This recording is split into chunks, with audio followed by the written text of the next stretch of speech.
Hello, welcome to the Daily Record Celtic podcast. I'm Michael Gannon. I'm joined by Craig Swan. I heard rumours, Craig, that you were unhappy at getting dragged into a podcast on a Monday morning and you're planning in protest to start 12 minutes late. But thankfully, you've had a change of plan and you're here because there's plenty to talk about. I couldn't fill 12 minutes of my Todd. So good morning to you. How are you? I'm good, Michael. Thank you very much. Yes, I mean, I was outside the back of the Chadwick stand at 3:00 yesterday at kickoff, and I was a man alone again there as well. The Celtic fans had gone into the concourse that were planning and protesting, so it's becoming a regular theme. Yeah, it's like you say, Swan. It's not if you're hanging about outside places, it's not a new thing, is it really? No. But anyway, listen, we'll crack on with the pod. Obviously, there's plenty to talk about. It's been a bit of a wild and wacky few weeks with Celtic, hasn't it? Obviously, we were at the game yesterday. Dream Team reunited at Rugby Park yesterday. We'll deal with the off the field stuff first of all. So, obviously, the planned protest kind of happened. What would you say? Maybe half. I think half the stand was empty at kickoff, and then they kind of filtered through after 12 minutes to make their point. There was banners, there was songs. So there was kind of dissent being shown. But what did you make of it? Do you think that's it?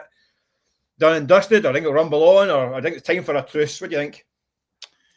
There's two aspects to this, Michael. I think what you're saying is correct, and the fact that I think there was a good number of Celtic fans yesterday who decided that they wanted to be in place for kickoff for the sake of the team.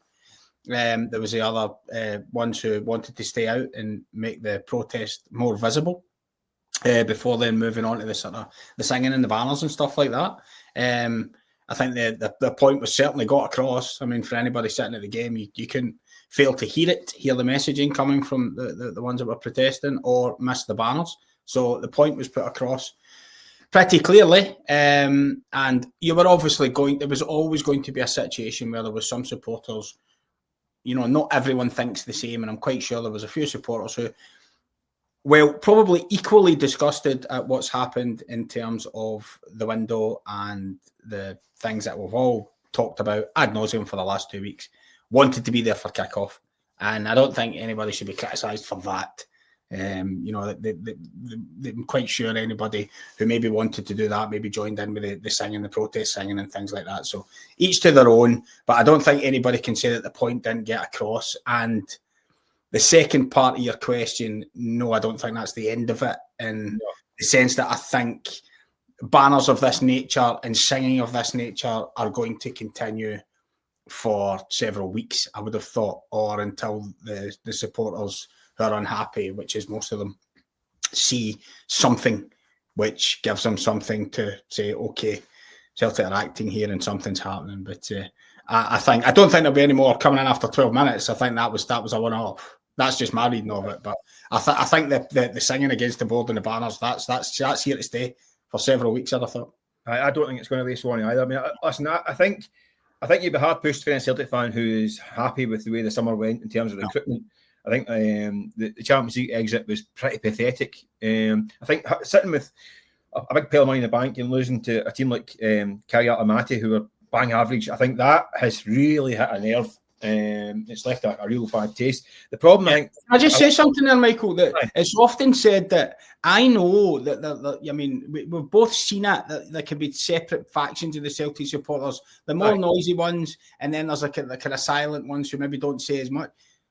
Celtic can rest assured, it's every fan that's not happy. Yes, that's what I'm saying. Ones who are normally silent and quiet and don't kind of get involved in the, I would say the majority of the guys that were in the ground, guys and girls that were in the ground at kickoff yesterday, they're unhappy as well. Yeah. They're just choosing to do it a different way. Celtic shouldn't mistake this for a small batch. No. This is your average season ticket holder, your man, the one who doesn't usually kick up a fuss. They're raging.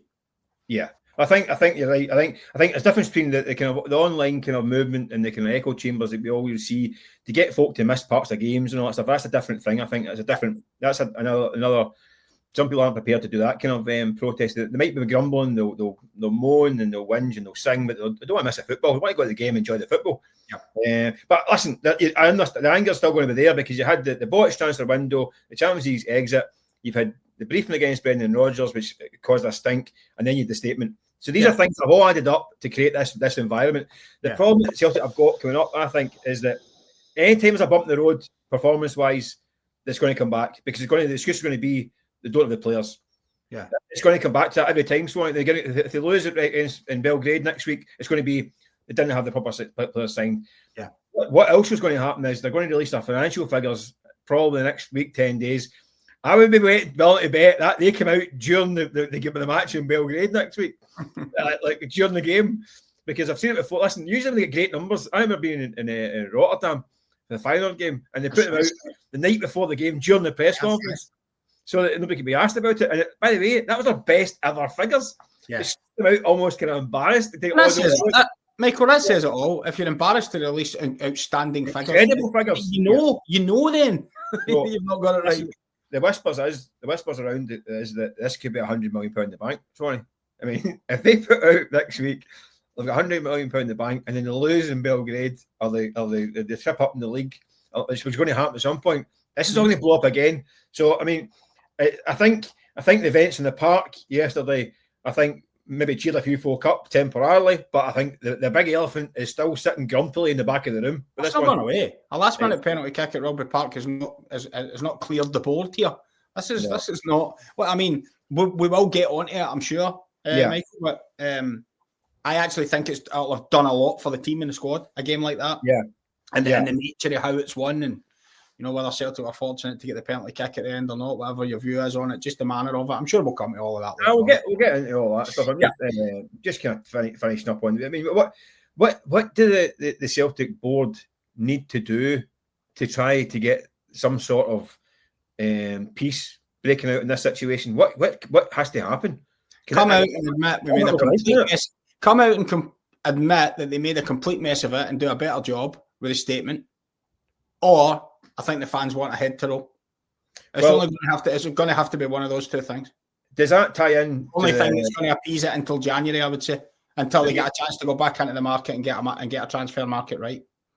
Well, I was going to say we'll get to Brendan Rodgers later on as well, but I mean the Brendan Rodgers press conference when he's talking about the cowardly act, that's not going to go away, is it? Because he basically did say that he was asked should there be an investigation and should someone resign, and he said absolutely, definitely.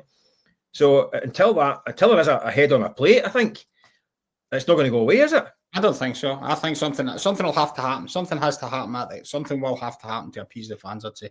Yeah. You can't just drift along and then quiet. They're not having it this time.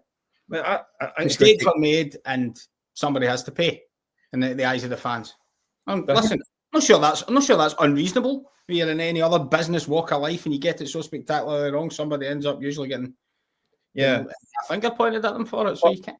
But that statement they put out there on the Saturday night statement, the infamous statement, now that doesn't sound like a club willing to change or bend to fit the supporters will. When the accusation is that I'm not going to get a fan base to change, they can expect to get that singing every single week. This is what I'm saying. That statement is the reason why there's these protests, because everything in there suggested we're not going to change. We're not going to be aggressively investing in the team in terms of a big spending. We're going to stick to the tried and tested model we have. We're doing it right. The rest of these don't really know what you're talking about. Other clubs and players are going to bend to fit our transfer model as opposed to the club bending to fit their transfer demands. So unless they come out and actually disown that statement, which had to be approved at the very, very top level of the club.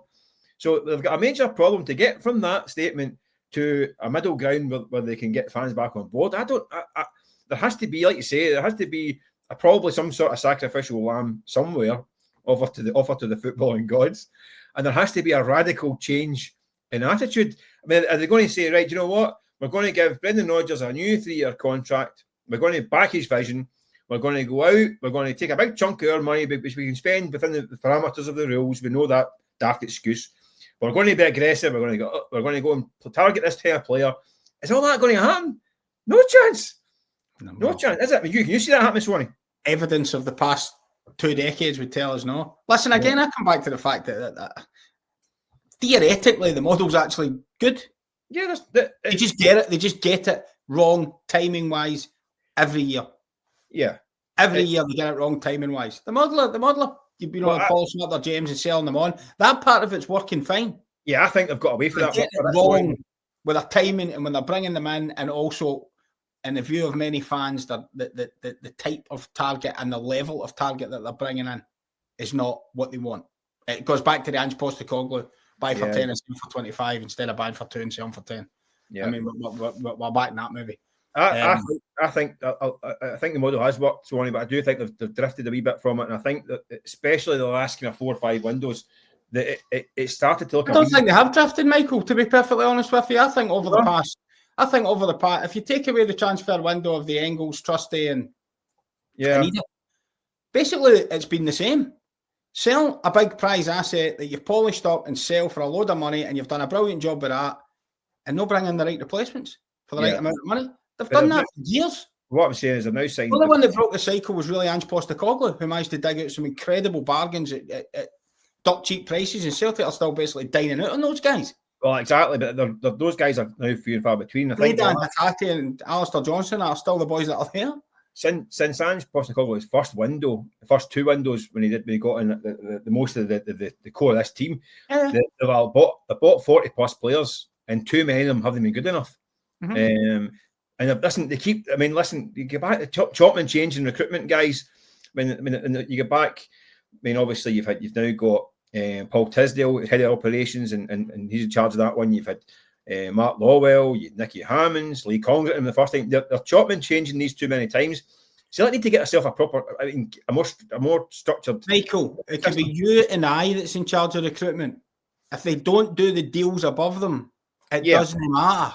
No, I know. Once you could be in charge of organising the recruitment department, it doesn't matter. Yeah, but is that not got to be in sync, Swan? Is that if your recruitment department say, we can get this guy, we've done the homework, we've done the groundwork, this guy's available for this price at this time and this wage, go and get him.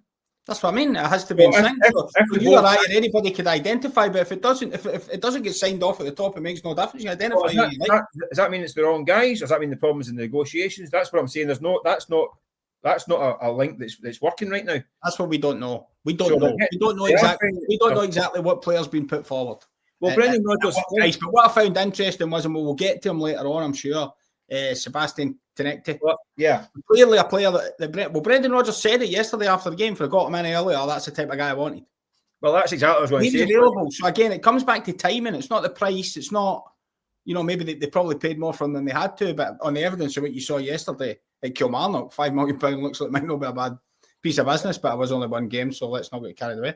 But yeah, but that's exactly that's the kind of that's what we're going to head into there, because that's a timing issue, Michael. That's not so much the recruitment department. That's the guys upstairs signing that offer, getting that deal done.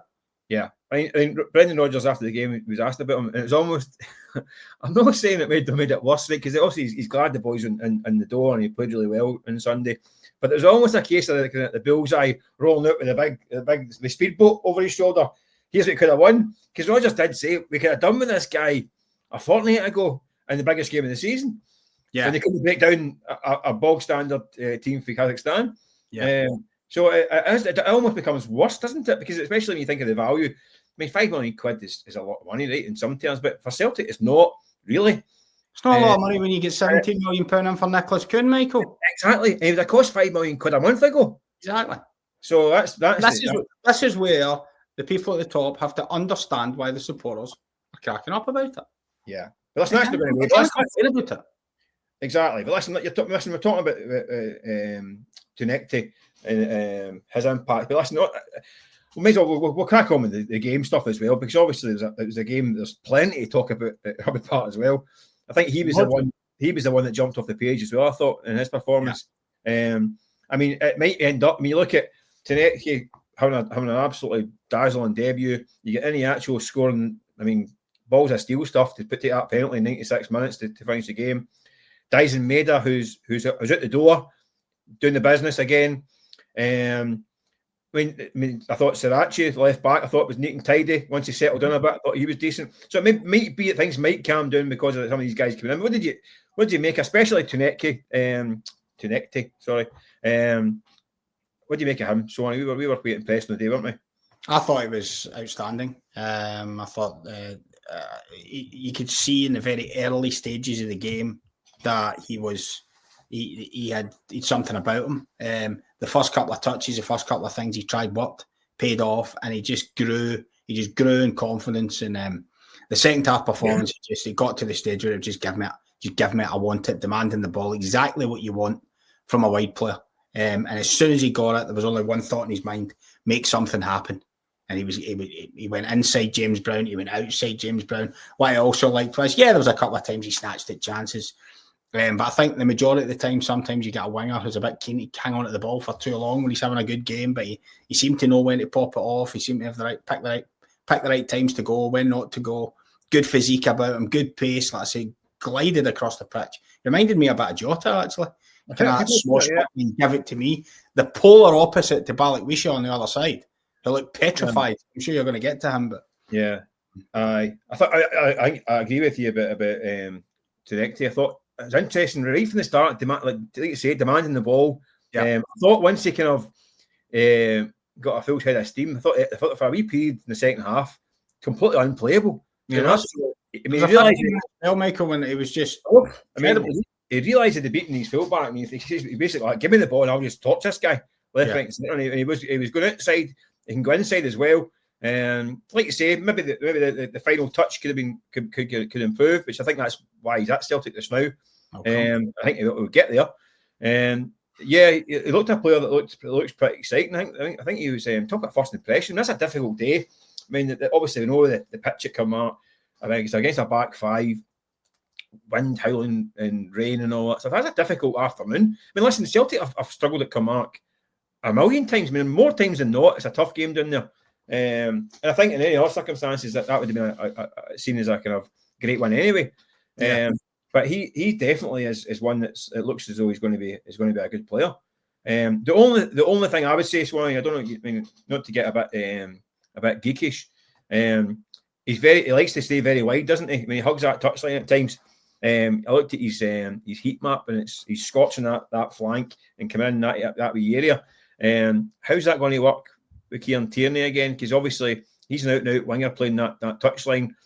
Tierney's a player who likes to go beyond and get beyond his man.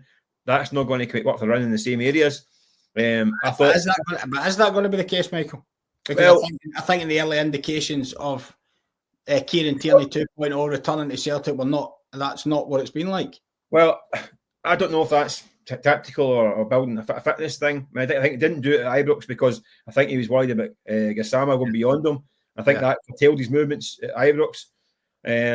I think there were signs that him and Tierney and Dyson Maida were having a wee bit of a kind of teething problems because they're both running in the same areas. I thought that was a slight issue. And I wonder if that maybe similar with Tunekti. I thought Sirachi, at first he seemed to kind of figure out, and he started playing a bit more and then inverted. I know we're getting a bit technical. I'm in deep waters here, Swan. You need to come and get me. I'm in deep waters. 4, 6, and 8 in CDM. I'll be throwing you water in, surely, to get yourself out of this deep. There'll be XG's coming. You're going to need to throw me a life raft here. I'm still in deep waters. No, you'll be getting a job in a technical department at some football club, surely. But you noticed that he was playing a bit more on the inside. Even the cross for the goal came from a kind of slightly inside role with a great ball for Dyson Maida, a great header. But I just think that'll be an interesting one to keep an eye on because he is an out-and-out winger, and obviously Tierney's going to have to. You'd like to think he's going to build his fitness and get motor and play 90 minutes every week. But it might be interesting to see how that one shapes up if Sirachi can build his. He looked. At one point I thought he looked absolutely shattered. The one that Tunekti played him at the byline and he was running to get it and he didn't get the ball because he just lay there. It was like the guy at fives. It was like one run to the other goal, too many. It was like you could see the sweat on his eyebrows just dripping down like a gutter overflowing. Sweat in his teeth. I think his last touch of the ball was actually the cross for the final. Listen, for a first game, that was good stuff. That was good stuff from him. Just solid. Exactly what the Celtic fans wanted to see. Just somebody solid, reliable. There was a couple of times. I mean, listen, Kilmarnock didn't offer a lot. There was a couple of times when he got fronted up, and he didn't dive in. He didn't commit himself. He stood up and he defended the situation well. He's gotten forward. He's brought an assist. I think Celtic just wanted to see somebody solid. They don't want to see an Alexandro Bernabei type that's flaky and he's just got to get thrown about at a back post. That's not what they want. They want to see somebody that they can rely upon and stick him in there, because the thing about it is, you have different types of wingers. A lot of wingers, someone like Kuhn did a lot of his work when he didn't have the ball. Made a lot of his runs from out to in when he's not got the ball, a bit like what my dad does when he plays wide. He does a lot of his stuff when the ball's not at his feet, and then he gets it, which kind of encourages the fullbacks to come inside him and go around him. If you've got Tanecki as someone who just wants it and goes and eliminates players out the game anyway, you don't have such a necessity for the fullback to make his way forward, because if this guy's going to take two guys out to play, that's fine. Yeah, but it does. I think a lot of games in Scotland, though, Swanee, when you're playing against two banks of 4 or banks of 5, I think that extra body coming inside and part of the midfield. Michael, I agree with you. Yeah, you can't base your whole structure on a guy that's going to. You can't base your whole system on the fact that this guy's going to eliminate players. He might have a poor game. Exactly. I think Greg Taylor, who I think is a major miss in this team. We said it time and again on this podcast for 2 years, time and time again. Celtic will miss him when he goes. He was massively undervalued. I'm sitting with the sort he calls it the Toady Show t-shirts on.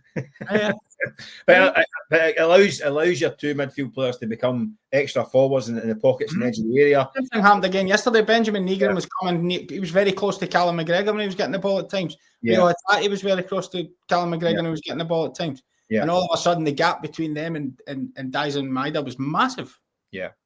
Yeah. So, and then people are saying at halftime, Dyson Maida's not having a very good game. He's not doing very much. What was he supposed to work with? No, he didn't hardly get a sniff for an hour, did he? Listen, what about the other? She touched on earlier on, Swanee. What about the other flank? Listen, he's only had two games, 2 starts. Mikel and Balikwisha. The usual knees are jerking. Some folk are writing him off already. Oh, you're dumpling. I didn't think he was great. As I mentioned, I think it's a tough game. A lot of bodies in front of him, but I didn't think he played particularly great. I thought he was trying to play too safe.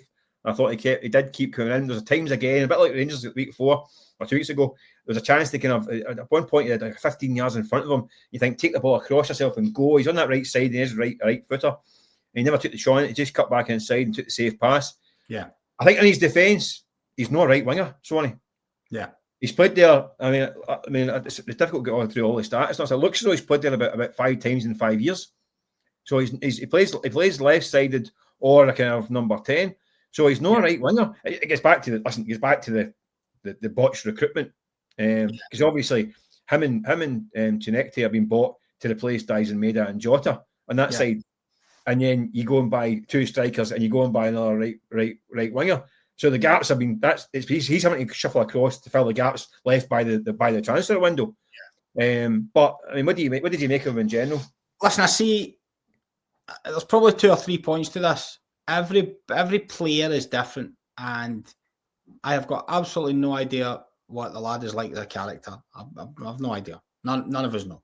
And it might be he's settling into a new country, he's settling into a new team, and it's just that safety first aspect. Just doesn't want to make a mistake. Just get it, keep it safe, keep the ball moving. Not really want to take any chances or do anything early doors while he settles himself into it. Now, that's not probably what the Celtic supporters want to see. They want to see more what Connecty did. Your first game, right, give it to me, and I'm going to go and make something happen.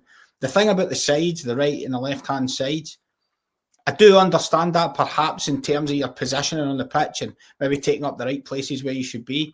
Shouldn't change your attitude as a natural winger. Doesn't matter what side you play on. James Forrester, doesn't matter whether he's playing left or right. He'll have a go down the outside if the opportunity's there for him. Even if it's on his left side, he'll have a go on him. But the first thought as a wide player, if he's got a 1-on-1 with a fullback or some yardage to gallop into beyond him, knock it past him and go.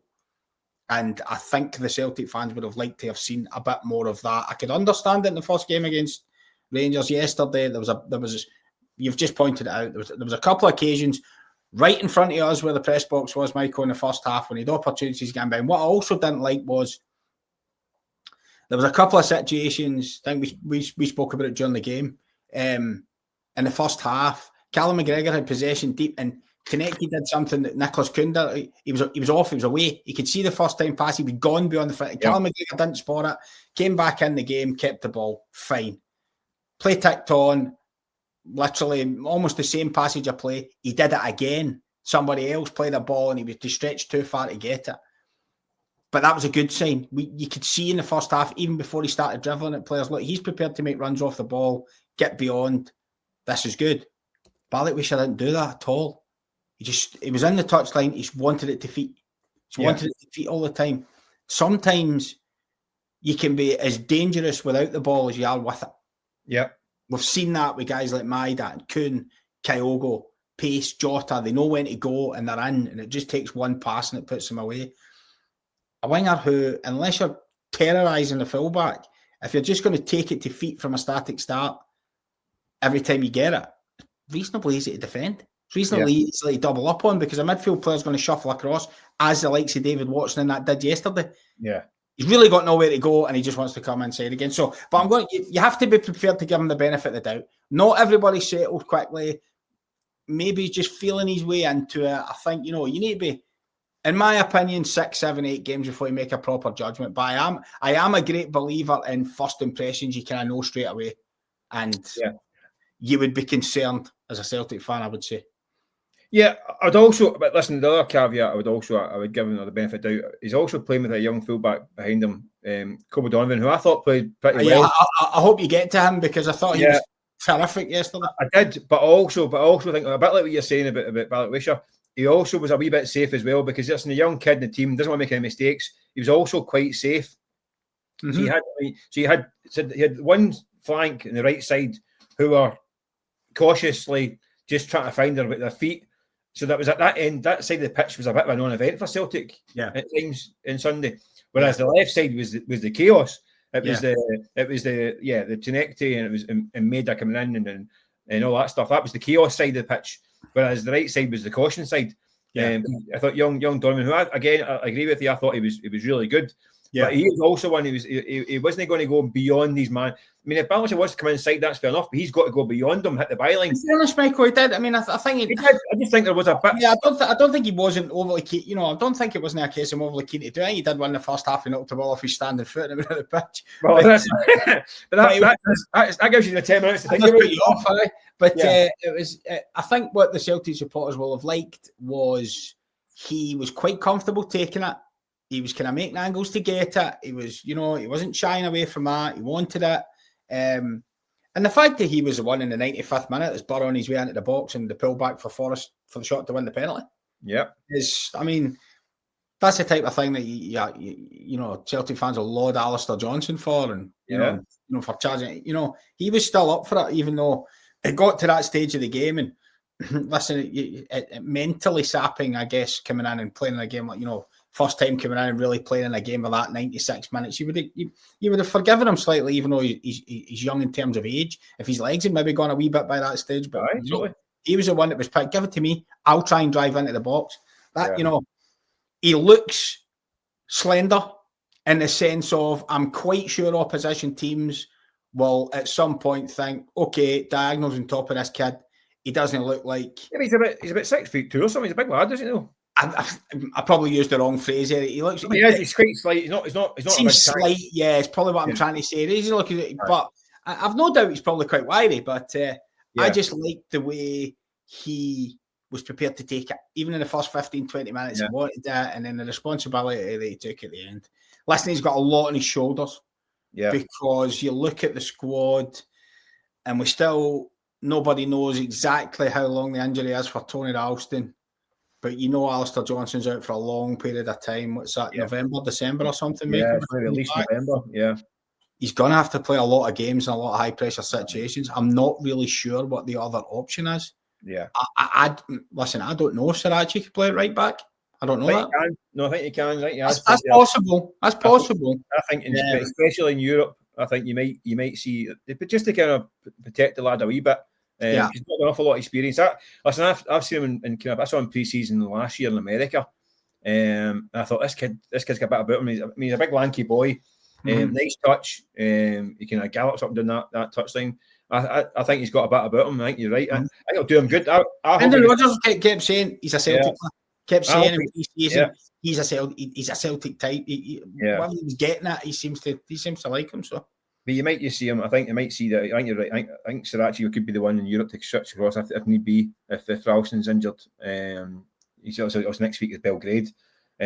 And by the way, they've scored 12 goals in the last 2 games over in Serbia. I don't listen again against teams that I wouldn't even try and pronounce or try and spell, because it looks like a countdown conundrum. But they're certainly racking up the goals. Although I think they've got Partizan. I think it's Derby this weekend. That's a real conundrum. If I can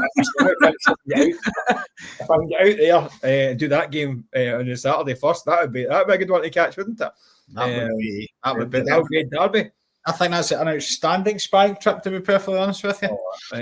That's the thing. We talk about the Glasgow version. My God, that'll be a tasty one, I'd imagine. The Belgrade Derby. Listen, that's one for next week. Listen, we'll continue with the new guys. Listen, we haven't spoken about them yet. Surprisingly, we're half an hour in. I know you mentioned the hero, the match-winning hero for Celtic, Iheanacho with the penalty kick. Listen, fair play. I mean, that for a split second, you could be an instant hero or an instant villain in that moment. 96 minutes in the clock, he steps up. I said yesterday on one of the shows, Michael, it reminded me of Moussa Dembele. Right. I don't know if anybody remembers the game. Dembele had just signed, hadn't scored. Champions League qualifier, 1-1 at Celtic Park with Astana. 90 odd minutes, penalties given. Right. Lee Griffiths has scored a penalty early in the game. He wins the penalties. You just think Griffiths is going to take it. Whether Lee decided to give Dembele the ball or Dembele said he wanted it, it was an identical situation to yesterday. You're thinking this could make a break you early doors. It could break you early doors, because that was Champions League qualification on the line that day. It was less stressful. Yesterday, but it just reminded me of that. He just give it to me, and he goes and scores it, and the lift off that Dembele got from that moment. Yeah, and I'm pretty sure, listening to the way Brendan Rodgers spoke after the game yesterday, and listening to the way he's spoken previously about Iheanacho, it sounds like he's a confidence guy that will react, to the fans backing and the support of his colleagues and things like that. That's what Brendan Rodgers says. Like, score a 96-minute winner, you're off and running straight away. And that's what forced something straight through him right away. But that did spring to mind when he scored that, I must admit. Yeah. After the Celtic career that Dembele had, then he'll be doing well. Well, he'll be doing good. I don't know if we've got a £20 million signing in 2 years' time. I don't know. No. But listen, I don't know if it was sounded after the game that Brendan Rodgers was the one that kind of said, "No, I want him to take it." I think that's what I mean. I wonder if he's saying he may be thinking this could give him a lift. So I mean, fair play to him. You think the boss is launching me on the double decker here? But listen, he's a striker. That's what you should want, Michael. Listen, if you're a front player and somebody says, "Hey, go," get a free shot from a penalty, go win the game for us. Aye, exactly. And by the way, it seemed to be that he lapped it up. He's like, "This is a good chance." Any striker that turns that down should be hauled off the pitch immediately. Oh, without a doubt. And he certainly enjoyed his moment. I mean, he took it well, put it away. I think what he's been through the last 18 months in terms of football. I mean, that must have been a massive moment for him. It's just one of those kind of moments, wasn't it? That's a guy who is been held up as the kind of the poster boy for a failed transfer window. And Celtic had to go the day after deadline into the bargain basement of free agents and find a guy who'd bombed out at Middlesbrough, who'd been chased out the door at Seville. And you think he was held up as the kind of he was going to be. He looks as though it might still happen, but he's going to be the kind of the name that sums up the entire window. Yeah. And it turns out he ripped up that script with this goal. What I would say is the 25 minutes in the pitch before that, I didn't see an awful lot in there that was. No. But again, it's chucked into an environment. I mean, it's difficult. I mean, Kelly had scored the goal. I know. I mean, Kamara hadn't looked at the scoring all day. And they pop up, they get a corner kick and pop up in the back of the net. It's the first goal they've lost in domestically all season. Yeah, and could have lost another couple after it from identical balls in. They had something that if you're Brendan Rodgers, you'd be worried about. Because I think you made the very point, sitting next to me after about 50 minutes of game yesterday, Celtic team doesn't have a lot of height. No. When you were saying it, and I think Marley Watkins had a chance he could have scored with after he didn't get clean purchase on the header at 1-1. There was another one. I looked at one stage when every ball that was coming into the box. And if you think about the goal that Celtic lost to John Suter in the Old Firm game, that was then chalked off. You can imagine teams around the country thinking, might get some joy here at set plays. I mean, it always used to be a Celtic Achilles heel, and it was something that they seem to have fixed, but you wouldn't be encouraged yesterday with that. The way David Watson got a free run into the box, and as I said, there was 2 or 3 other chances, and you would imagine European teams will be good at that. Well, see stereotypes remarkably, but they work on these things, and you certainly could get punished if they don't tighten that up. Well, it caused a real wobble. I mean, they had a real wobble that wee 5 minutes spell. I mean, I thought Kemart looked more likely to go win the game. Because Kasper Schmeichel isn't the type of goalkeeper that's going to come out and command the box and go and grab things or bully guys out the way like a Donnarumma would, for example. No, he's a goal line goalkeeper, so he's going to be there. Yeah, it can be swinging under the bar, and the defenders are still going to have to deal with it. Aye, I said that to you. You touched on this one. I said to you at the game that Celtic are lightweight. They are. I mean, the new signings they brought in, but it might be cracking players. I mean, like say we mentioned, Connecting and all that stuff. But they're not big guys. Nigren, I mean, a tall lad but quite slender. You wouldn't say he's a brute. Celtic are lacking a bit of muscle, and I think that's another area which might get exposed in Europe. They're very lightweight. I mean, I'm surprised. Yeah, I mean, listen, Michael, I do understand that, but the Brendan Rodgers' task here is to make the football fast and flowing. Because I get that. I get that. I don't think Kuhn, Kyogo, Jota, Lila Bada, these boys were ever going to be winning any middleweight boxing matches. Yeah, but I think if the speed of football's good, then that's fine. The problem Celtic are going to have is if the speed of the football's not good and they get bogged down, they get pushed about. You saw it against Almaty. No, that's what I'm saying, Swan.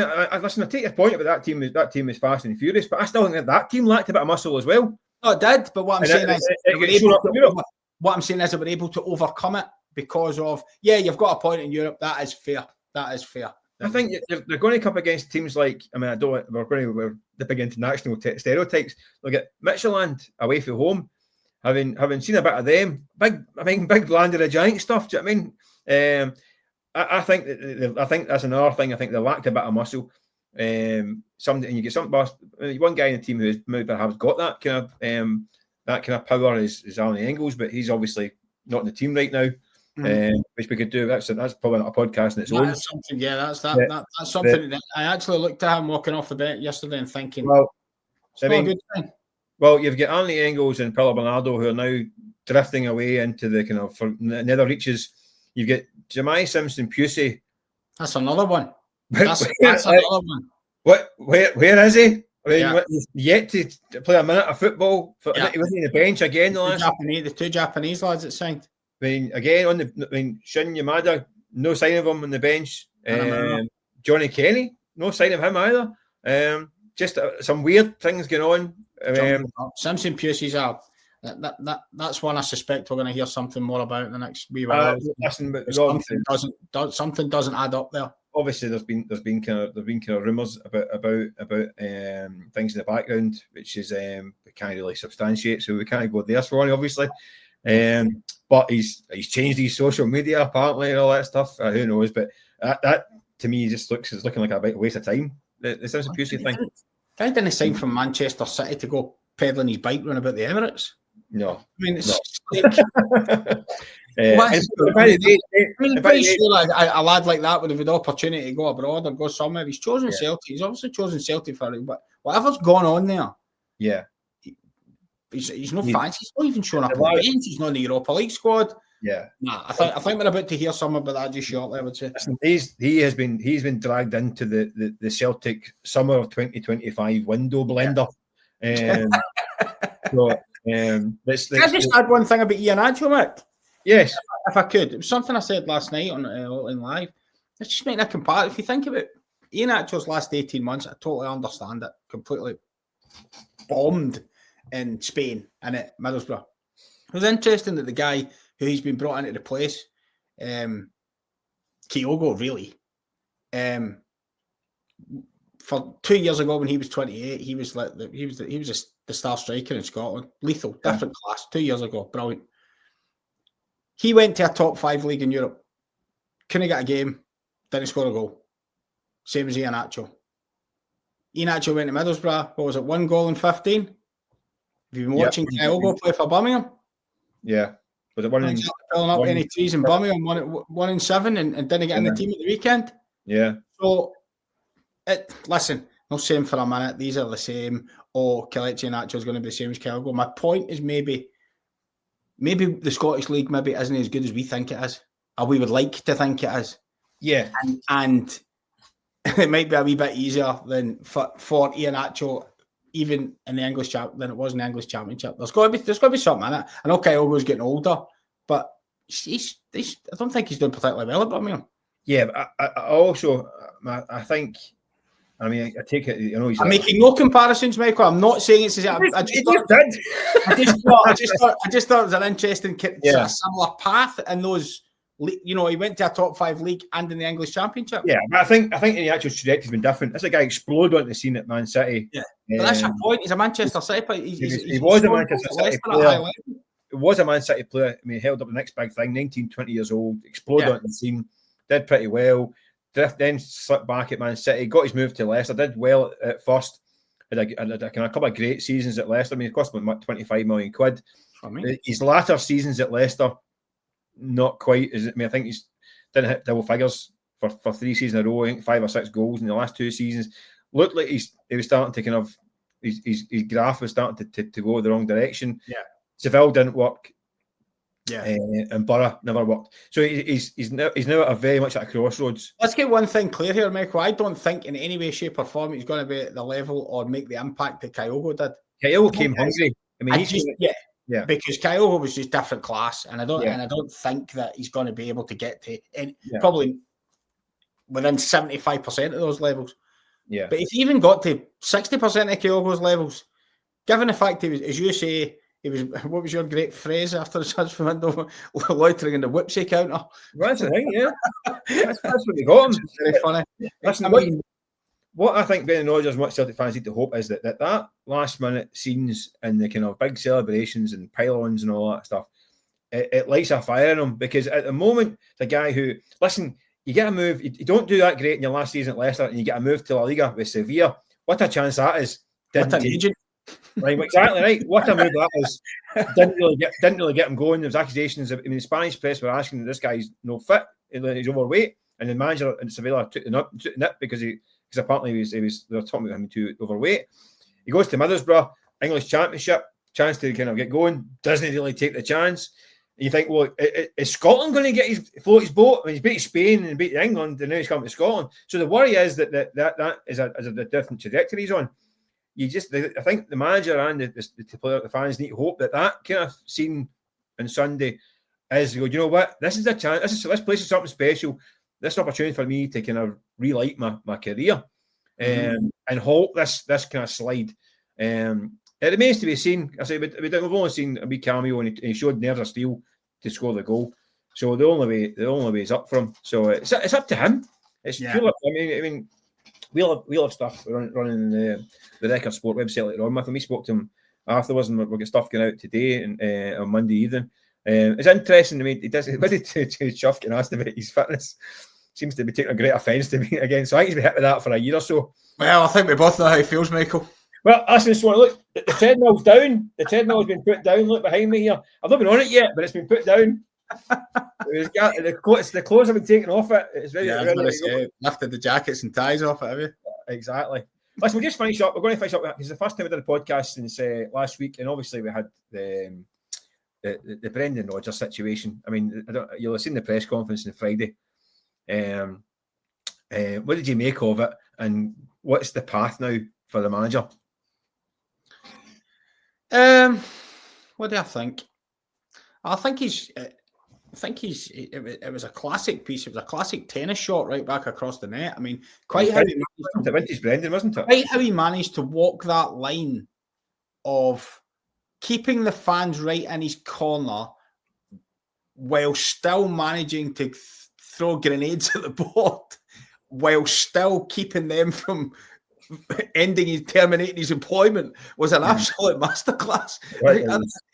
He somehow managed to keep almost everybody from blowing up. I mean, I'm quite sure his paymasters weren't absolutely thrilled, he pulled it off, and the way he put it back into Celtic's court was, excuse me, what Brendan Rodgers basically said was, yeah, I'm a really good manager, and I'll stay if you up your game. Aye. If you up your game and start getting to the levels that you need to be, then I'm happy to stay. I mean, it's absolutely taking control of the situation in the eyes of the fans. Now it's over to you, hierarchy, because you know me, I mean, we're in the knockout stages of the Champions League. You know, got through the league phase last year. I could see this growing. I'm perfectly happy to stay here. But we need to be aligned, and if they don't want me, then I'll be on my way. I mean, it was a masterclass. Listen, you wouldn't expect anything different for Brendan Rodgers. He's been around. We've both been at these special ones, Brendan Rodgers, and you think this is the guy who knows what he's doing. I must admit, I was there on Friday. I beat a few of these, and I thought that might have been the virtuoso Rodgers press conference. I mean, at the end of it, it was just wow. I mean, it's just not a word out of place. I mean, it was just like you say. I was torturing the fullback, and then at the end of it, just flicking up and balancing the ball on your nose. He knew it as well. He knew that he'd hit every beat. I mean, it was spectacular. I mean, putting the ball. I mean, he dismantles the club's statement bit by bit, practically, without actually criticising. Yeah, it was brilliant. I mean, he basically, like you say, he basically says, "Listen, I would love to stay." Maybe that's not something he's actually said. No, it kind of got buried in the whole.